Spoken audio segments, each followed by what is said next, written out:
shorts or what? Yeah, thankfully, yes, for everybody, I am wearing my boxers. Don't worry about that. Didn't take us swimmers. Oh, that's amazing. I did not know that was coming. Look at that. He's going to have his own enclosure at Ascot soon. Dancing to Mr. Brightside last year. I was thinking, where's the camera going as it was panning around? Where is he? Where is he? 4 million from the York episode. Luke is the Marvel man. That's 4-1 second favourite, but the favourite is the Irish horse, Comanche Brave, at 3-1. 4-1 Marvel man with Removes, and California Dreamer, who was second in the 1,000 guineas. The third on that occasion was Sir Sene. She franked the form yesterday by winning the Coronation. Please, can we cut away from that horrendous sight, those enormous shoulders? Right, let's focus on this. One that's been backed, Marvel Man, Mega number 6. Yeah, plenty of support for him. I thought he would be one of the potential Had a good week. And Marvel Man is about to slot into stall number 14 with Oisin Murphy. 15 3-year-olds lined up for the Group 3 Jersey Stakes, all taking the prelims well, all stood still. They're in the gate, and they're off. And they've broken a pretty good line. Just taken back was Yama B there from the centre of the gate. Also Saracen just trails them in the early stages, as too does Seagulls 11. They're breaking into 2 groups. Over on the far side, Spy Chief has taken the early lead. The German Raider, that is Diet Jari, is also right up there together with Noble Champion. And over on the far side, the Grey Caban, and also there is Comanche Brave. Meanwhile, on the near side, and so way off the pace, it's California Dreamer who's got the lead to Benevento, who raced in second, and then One Smack Mac is racing in third of the near side group, together with Marble Man, and then Brian and Saracen, then the White Blaze of Seagulls 11, and the overall back marker, having restrained at the break, is Yama B there. But the overall lead, and quite emphatically, goes to the far side group with Spy Chief, who's clear by a couple of lengths. To in second, that is Noble Champion. In third is Diet Jari, now being ridden along, and so to his Caban, and then Comanche Brave. Just in behind them is Pelletary, and then the vivid yellow of Remos. So they're racing now down inside the final quarter of a mile. Still the far side group, and still Spy Chief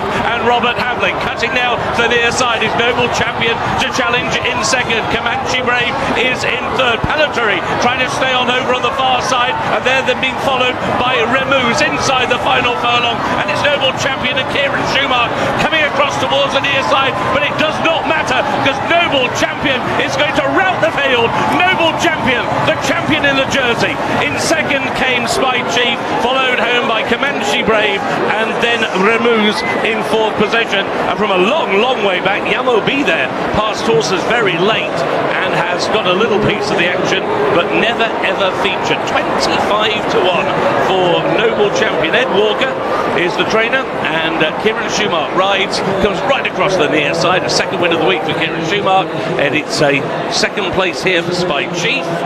They've finished at big intervals. In third, Comanche Brave, who never really got that involved, and then came Ramos, and then Yama B there, and another one held up early. Seagulls 11 back in sixth. Been quite a week for Ed Walker, and for Kieran Shoemark, Noble Champion, their champion here. Yes, Ed and Camilla were in the Royal Procession earlier today. They had a winner yesterday. I don't think they're going to want to let go of Royal Ascot 2025. Noble Champion, Jason Weaver. What a shout that was. And that, they don't seem to win easily, the Ed Walker horses at Royal Ascot. They rob home.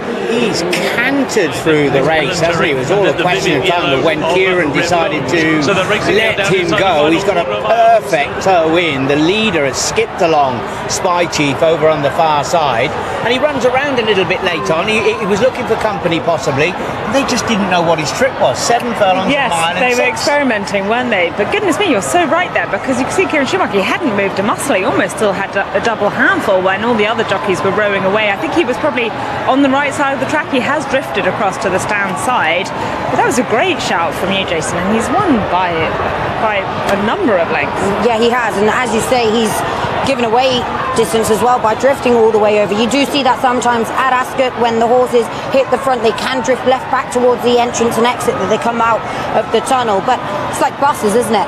Once you get one, they just keep coming. And Kieran Shoemark, Ed Walker team up again for another winner this week. Jason, this horse started his career with serious amount of hope and potential, and then lost his way. As you say, the trip weren't really sure, but the 7 furlongs seemed to be key off a fast pace. 25-1. For the owner, the first horse he had in training was 10 Bob Tony, who is still in training. It wasn't that long ago, and now you see these colours on the racetrack a lot. He's invested a lot, and thankfully getting so the their judgment obviously wasn't misplaced. Early on they thought, you run in the Greenham at Newbury, you're thinking the Guineas, aren't you? That's where you're aiming for, and so they've had to rejig their plans and back down over 7. He's got a lot to look forward to. Did you take 33s? Did you take 33s? I've had a little bit, Ed. I've had a little bit. Well done, because you fancied one yesterday. It didn't back. 33-1. This horse this morning. Couple of firms were 28-1. Has gone off at 25-1. Spy Chief was second. The Gosden horses just continue to run really well at 20-1. Good result for the bookmakers. The very well backed Comanche Brave finished in third. Now I reckon that John Gosden's second place, with Thady of course, on countback puts him at the top of the tree to be champion trainer, which I think is good in the sense that he's won the big races. He's won the St James's Palace, he won the Prince of Wales, he won the Gold Cup. Aidan won the 2-year-old races and so on, but those were the big ones for the Gosdens. They go in front. Comanche Brave, as I say, finished in third, and it's a result that leaves 4 people in the ITV7 going for 100 grand, and nothing much phases John. Cool as a cucumber when Trawlerman won the Gold Cup, and just casually moving on. John, I think you're top of the table to be top trainer here with, what have we got, 3 races to go, and I'm trying to see what Aidan O'Brien's got left. I think they've only got 1 each left in the Golden Gates. Tycoon for John and Thady, and Roosevelt for Aidan. No, John and Thady actually have 2 in that race, but I think that it's only the Golden Gates that they have runners remaining. Gosden's very much in the box seat then. Here's our latest winner, Noble Champion. Westy, I think they call the fella on the right there, who led up Noble Champion here. And Rishi, it's been a cracking couple of days. Kieran Shoemark back in the spotlight. Yes, it has been a cracking couple of days for Kieran Shoemark. Kieran, just talk me through the performance from this fella first of all, because despite leaning over to the left-hand side in the closing stages, there was daylight back to the rest of them. Yeah, that's why I kind of allowed him to. You know, I knew I was clear, and he was always going forward with plenty of momentum, so I wasn't panicking. He galloped through the line strong. He's a horse with lots and lots of class, and in all fairness, Ed Walker has always held him in the highest regard, and for one reason or another, things just haven't gone his way this year, but the stiff 7 furlongs with a fast pace to aim at has really suited him. What a week it's turned out for you, Kieran, and obviously, as we all know, I think Matt mentioned it yesterday, it's been a challenging year for you thus far, but to come here, keep your focus and ride 2 winners so far at Royal Ascot, what does that say about you, do you think? Oh, well, that's not for me to answer, but I've always remained highly focused, and I know where I want to be, Rishi, and I want to go there. Ed Walker said to me yesterday, he said, you know, what's bad news for one person might be good news for him. And what a relationship this could possibly be blossoming into once again. I hope so. I've always ridden for Ed, and there's a real team feel there, Rishi, and I hope it's something brewing. Well done, Kieran.